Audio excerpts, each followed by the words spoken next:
పంపిణీకి పోయినట్టున్నాడు.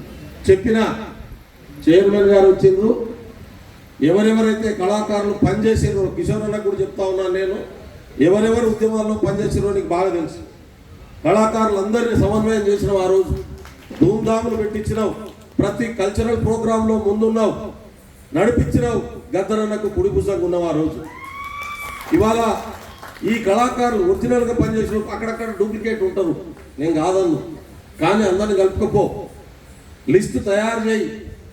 100 మంది ఉన్నారా, 200 మంది ఉన్నారా, 2000 మంది ఉన్నారా, 500 మంది ఉన్నారా, లిస్టు తయారు చేయండి. జిల్లా స్థాయిలో పనిచేసిన వాళ్ళు, తాలూకా స్థాయిలో పనిచేసిన వాళ్ళు, రాష్ట్ర స్థాయిలో పనిచేసినటువంటి వాళ్ళను ఐడెంటిఫై చేయండి. ఖచ్చితంగా ఈ ప్రభుత్వం ముందు పెడదాం. నేను ముఖ్యమంత్రి గారితో మాట్లాడడానికి సిద్ధంగా ఉన్నానని నేను తెలియజేస్తా ఉన్నాను.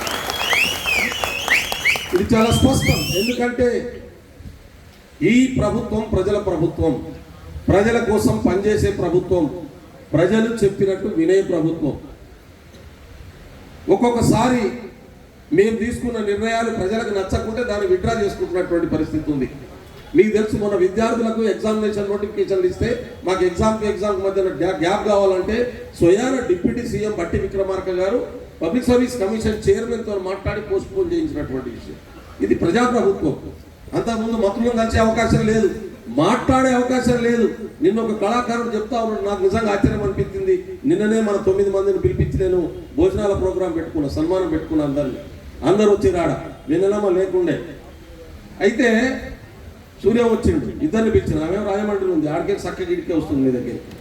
అయితే ఒక కళాకారుడు చెప్తా ఉంటే ఎంత బాధ అనిపించిందంటే, అన్నా మేము వాడికి పోయి పాత ముఖ్యమంత్రి దగ్గర నిలబడి మా దిక్కు చూస్తే సాధని చెప్పేది చూసినాం అన్న. చూస్తే ఇట్లా అంతకుముందు ఇంట్లో కూర్చొని తిన్నాం, ఆయనతో పాటు టేబుల్ మీద కూర్చొని తిన్నాం, ఆయనకు ఎన్నో పాటలు రాసిచ్చినాం, ఎన్నో సలహాలు సూచనలు ఇచ్చినాం.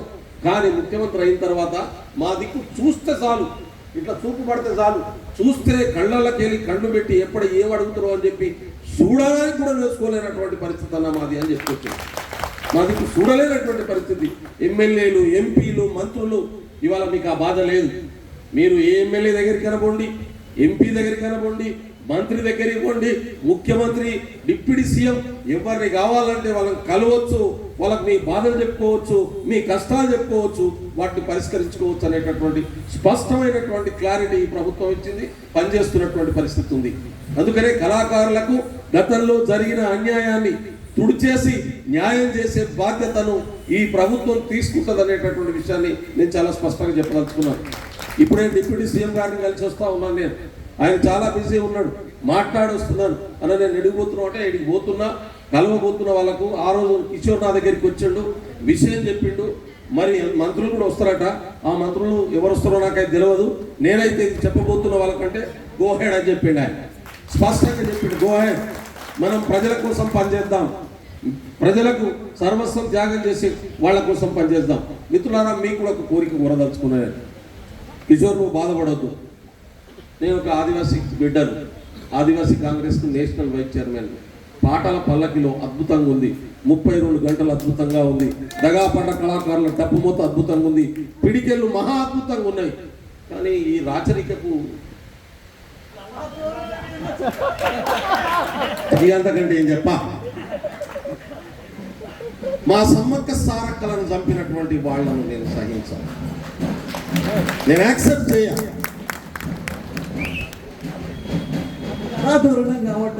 దాని మీద మాట్లాడకు, వదిలేయి. నీకు అర్థమైపోయింది, నాకు అంతే చాలు, అదే తృప్తి నాకు. అందుకనే మిత్రులారా, మన ఆలోచనలు రాచరికపు ఆలోచనలా, సమానత్వపు ఆలోచనలా, మన సంస్కృతి ఆధిపత్యపు భావజాలపు సంస్కృతి, ప్రజల సంస్కృతి, మన పోరాటాలు అధికారం కోసమా, అధికారంలో ఉన్న వ్యక్తులను ఊడిగడం చేయడం కోసమా? ప్రజల ప్రయోజనాలు ఇచ్చే అధికారం ఒకవైపు ఉన్నాయి, ప్రజల్ని చూయించి కుటుంబాన్ని బాగు చేసుకునే అధికారాలు ఇంకో వైపు ఉన్నాయి. ఈ గీతలో స్పష్టత ఉండాల్సినటువంటి అవసరం ఉంది. ఇక్కడ ఒక స్వేచ్ఛాయుతమైనటువంటి ప్రభుత్వం, రాజ్యాంగబద్ధమైనటువంటి ప్రభుత్వం, బాబాసాహెబ్ అంబేద్కర్ ఆలోచనలతోని, నెహ్రూ ఆలోచనలతోని మిళితమైనటువంటి అద్భుతమైనటువంటి ప్రభుత్వం నడుస్తూ ఉంది. భారతదేశంలో ఎక్కడ లేదు. ముఖ్యమంత్రి తనను విమర్శించే వాళ్ళని కూర్చోబెట్టి సన్మానం చేసేటటువంటి చరిత్ర ఈ మధ్య కాలంలో భారతదేశంలో ఎక్కడైనా చూడగలమా మనం? చూడగలవా? కానీ నిన్న 9 మంది ప్రకటించినటువంటి వ్యక్తులలో మహనీయులు వాళ్ళంతా గొప్పవాళ్ళు, అందులో ముఖ్యమంత్రిని విమర్శించే వాళ్ళు లేరా? రాజకీయంగా వేరే భిన్నాభిప్రాయంతో ఉన్న వాళ్ళు లేరా? ఉన్నా కూడా వాళ్ళకి వాళ్ళ అవార్డు ఎందుకు ఇచ్చాడు ఈ ముఖ్యమంత్రి రేవంత్ రెడ్డి గారు? వాళ్ళ కాంట్రిబ్యూషన్, వాళ్ళు చెప్పే రాజకీయాలతో సంబంధం లేదు, వాళ్ళు మాట్లాడే మాటలతో సంబంధం లేదు. తెలంగాణ సాధనలో వాళ్ళు చేసినటువంటి కృషి ఇవాళ అద్భుతమైంది. ఇవాళ నేను ముఖ్యమంత్రిని, ఈ రాష్ట్రంలో ఉన్న ప్రజలందరికీ ముఖ్యమంత్రిని, నాకు ఓటేసిన వాళ్ళకు ముఖ్యమంత్రిని, ఓటేయని వాళ్ళకు ముఖ్యమంత్రిని. కాబట్టి నేను నాన్ బయాస్డ్గా ఉండదలుచుకున్నా అని చెప్పి ఒక స్పష్టమైన సంకేతం ఇచ్చినటువంటి పరిస్థితి. అందుకనే మిత్రులారా కోరుతా ఉన్నాను నేను, ఈ ప్రభుత్వం మేము ఎక్కడైనా తప్పటడుగులు వేస్తే చెప్పండి, ఓపెన్గానే, కన్ఫ్యూజన్ లేదు. మీ విమర్శను సత్విమర్శగానే తీసుకుంటాం. టార్గెట్ చేసే పద్ధతి ఉండదని చెప్పదలుచుకున్న ఈ ప్రభుత్వంలో. రెండోది, ప్రజలకున్న కష్టాల్ని, 2 పద్ధతులు ఉంటాయి. ప్రజలకున్న కష్టాల్ని చెప్పే పద్ధతి ఒకటి ఉంటుంది, ఆ కష్టాల్ని చూపించి ఇంకోని రాజకీయ ప్రయోజనాలు నెరవేర్చే పద్ధతి ఒకటి ఉంటుంది. ఆ రెండో వ్యక్తుల రాజకీయ ప్రయోజనాలు నెరవేర్చే పద్ధతి మనది కాదు, ప్రజల కష్టాలు తీర్చేటటువంటి పద్ధతి. చివరిగా ఒక్క మాట చెప్పి క్లోజ్ చేస్తా. మిత్రులారా, కళలు భారతదేశంలో ఎక్కడ లేనటువంటి విధానం మన దగ్గర ఒకటి ఉంది. మిగతా రాష్ట్రాల్లో ఇట్లా గోటి కొంగడి కట్టుకొని కళాకారులు ఉండడు. ఈ గోసి కొంగడిని తీసుకొచ్చింది గద్దరన్న. గోసి కొంగడి అనే ఒక కళారూపాన్ని తీసుకొచ్చింది గద్దరన్న. మనవాళ్ళు ప్రజల అధికారం వచ్చేట వైపు తీసుకెళ్లాల్సిన బాధ్యత మన మీద ఉంది. మనం పోరాటం పిడికిలు పెట్టారు కదా, పోరాటానికి సింబల్. ఈ పోరాటం ద్వారా రాష్ట్రం పార్లమెంట్లో బిల్లు పెడుతూ వచ్చింది. గుర్తుపెట్టుకోండి, మన పోరాటం ఎటువైపు ఉండాలి, సమస్యను పరిష్కరించే వైపు ఉండాలని చెప్తా ఉన్నాను నేను. ఎందుకు ఇప్పటిదాకా మా అన్న రుద్రశంకర్ చెప్పిన ఆగం దేనికోసం ఆ పోరాటం? అధికారం కోసం. ఎట్లొస్తుంది అధికారం? ఓట్లు ఎట్టుకుంటూ వస్తుంది. మన ఓటు మనం వేసుకుంటే మనకు అధికారం వస్తుంది. నేను అందుకనే చెప్తున్నా, నీలాంటి ఒక్కడు ఉండాలి, నాలాంటి ఒక్కడు ఉండొద్దు కాదు, నాలాంటి 100 మంది ఉండాలి.